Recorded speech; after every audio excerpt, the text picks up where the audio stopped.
Hello everybody, my name is Adam. I have recently completed this Milbro style catapult. I have a can with a catch box over there, so I just want to take a quick shot.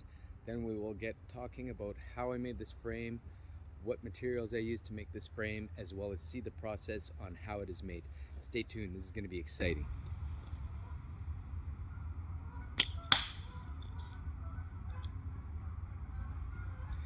Alright, so I made this frame using 1/2-inch thick aluminum. It is quite a process for the tools that I have, as my tools are a little bit smaller than they need to be for cutting such a thick, hard material, even though aluminum is quite soft. When it gets to 1/2-inch thick for a 10-inch bandsaw, it takes quite a bit of work. So I do use a drill press and drill many holes around the template that I use, and eventually just find a way to cut it out, file it down, and sand it, smooth it off.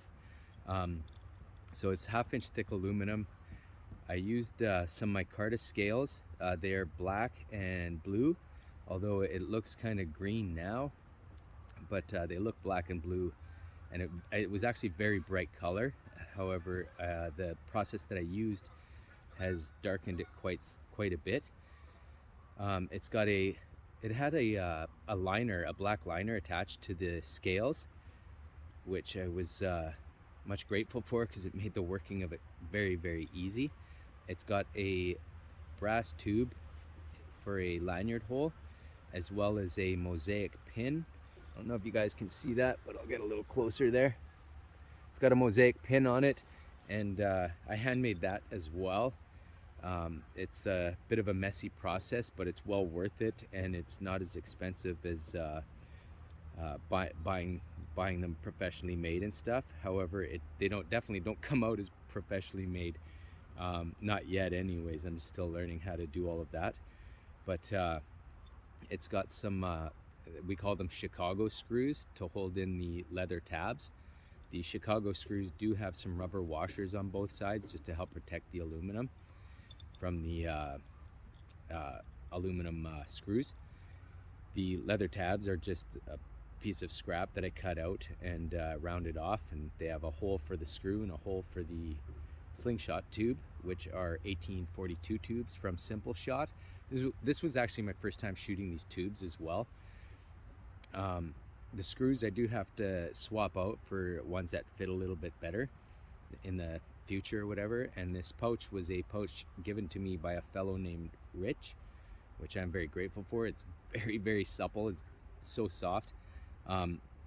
Anyways, I was building this frame, and it was actually intended to be a Mule Slingshot, which I've made many of. If you see my videos made by Todd. I've never met the guy. I've briefly talked to him online and stuff, but the Mule is an amazing slingshot. I plan to make another one as well, another Mule.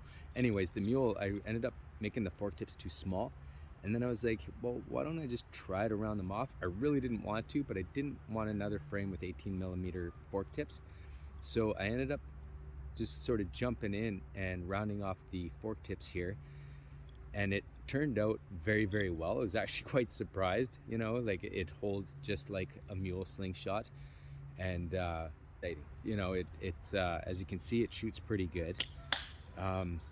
Yeah, I don't know. I love making slingshots. I love shooting slingshots, and I love sharing what I do with slingshots as far as shooting and making them go.